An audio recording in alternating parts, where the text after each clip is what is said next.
Hey, how's it going, guys? This is Dynasty3890 here with another MLB 16 The Show Diamond Dynasty video. It is the month of July. It's the dog days of summer. We need to do what all sports talk radio, podcast, ESPN, Fox Sports, whatever they do. They always talk about Mount Rushmores. We've done a few Mount Rushmores on this channel. We're going to be doing another one. Now, if you don't know what a Mount Rushmore is when we talk about the 4 top or worst of a certain topic. Today's topic will be most surprising players. We have done a most disappointing players where we talked about players that just disappointed us, that we did not like, we thought we were going to like, and we turned out we didn't. Now, I gave you my 4 on that one, and you guys did some great comments in the comment zone below. And on this video, we're going to talk about most surprising. I want to know down below, what players were you using, and then just all of a sudden you're like, I didn't have any expectations for them, and like they just flat out killed it. I do want to know what you guys have to say. Now, a lot of these cards you might even get in Battle Royale because you just have to take a player. Most of these for mine, I started off with Battle Royale or very early in the game, and it just caused me to keep using the cards later on into the year when there were more overpowering cards, but they still played really, really well. So I'm going to get into my first 4. First off, it's Mookie Betts. Now, he is a 90 right now, and he's playing like a 96, and you look at him, you're like, Dynasty, he's already really good. You're right, he is really good. Beginning of the year, I think he was like an 85. And I was using him. As like an outfielder. And he was really, really, really good. Now, I use him now as a second baseman. If you compare him to any second baseman, he's probably one of the best. Flashback Cano, I've used him. Might be better. Flashback Kinsler might be better. I might be missing another. Maybe I don't think Flashback Pedroia is going to be better because he doesn't have the power. But yeah, this Mookie Betts, put him at second base, guys. Outstanding. And I did not, like, when I first got him, I was like, he's an outfielder. I had Hunter Pence at the beginning of the year. I was like, I didn't think I was going to like him. He had another right fielder. I was like, let me try him at second base. I was using Flashback Dan Uggla at the time. He was great for power. Not much else. This Betts has speed, has solid fielding, has good contact, good power. For a second baseman, can't do much better. I highly recommend him getting him now in case he gets an upgrade. I mean, he's only going for 12K, guys. One of my favorite cards this year. If I had to pick like one player to use, it's either him or Matt Holliday. Like, Matt Holliday's probably my favorite hitter. Betts is probably my second favorite, but better all-around player because of speed. So that's how much I like him. Moving on, we're actually going to a flashback. And he's actually was my catcher, and he's my backup catcher. And I only got him because I was doing something else. I wanted to get the flashback Wagner, and when you do Conquest, you get this Castro. So I was like, I'm just going to try out this Castro out.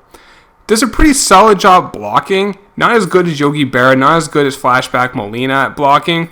Like, those two block everything. Like, Berra has never given up anything for me. I used Molina a bunch. He gave up like 1 or 2. This one gives up a good amount. He does get some crappy animations. But what Castro can do what those other ones can't, at least for me, I don't know, he has like an open stance batting left-handed. He absolutely demolishes the ball for me. Like, I would just absolutely destroy, hit bombs at great power.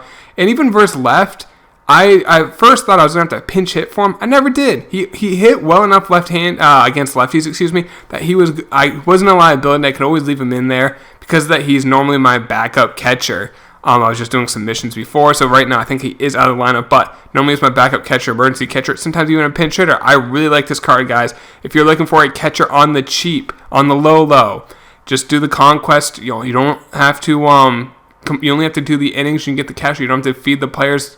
But you should get that Wagner. I think that's why that Conquest reward is great, because that catcher was a great catcher.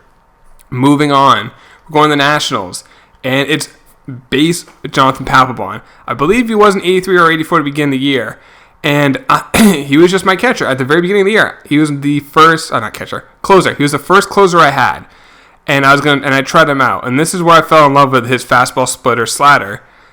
His fastball's not as good as his flashback. I think it's about 92, 93 instead of 95, 96.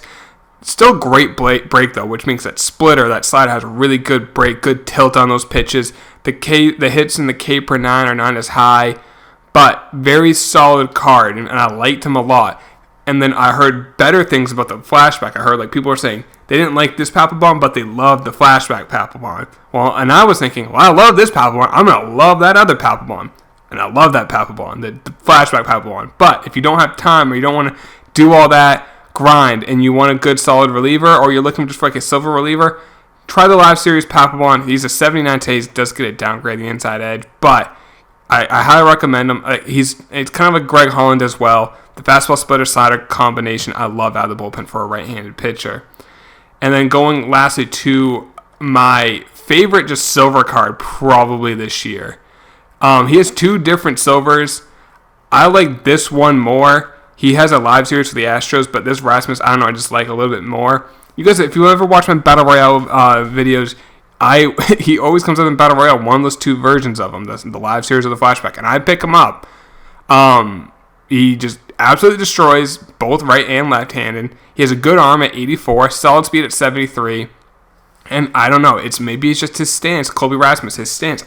He just absolutely demolishes the ball. I feel like everything I hit is just a line drive. That's why I think, same thing with Matt Holliday. Even my home runs aren't like those towering, skyscraping home runs that like make it into like the first 5 rows because they're just so high.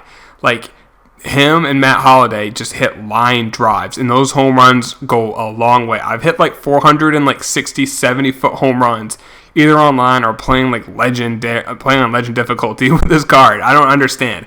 He just absolutely demolishes guys. If you're looking for a guy in Battle Royale and you get him, give him a try. If they ever came out with if he ever got like a gold upgrade, oh man, I would love Colby Rasmus if he was a gold card. Even still, like I said, Battle Royale, he's a must get every single time. I always will use him in every Battle Royale basically. I love this card. My favorite silver, either the flashback or the live. They're both as good. If I had to pick one, I go with the flashback. But those are my 4 cards for the most surprising that when I didn't expect I was going to love them, I ended up loving these cards. Like I said, comments down below. Let me know who your Mount Rushmore for most surprising cards are. That way, people they're not sure what cards they want to try out. If a lot of people are saying the same cards, maybe you might want to try those out. Because if a lot of people like them, you may like them too. But that's it for the video, guys. I hope you did enjoy it. Take it easy, and I'll talk to you in the next one.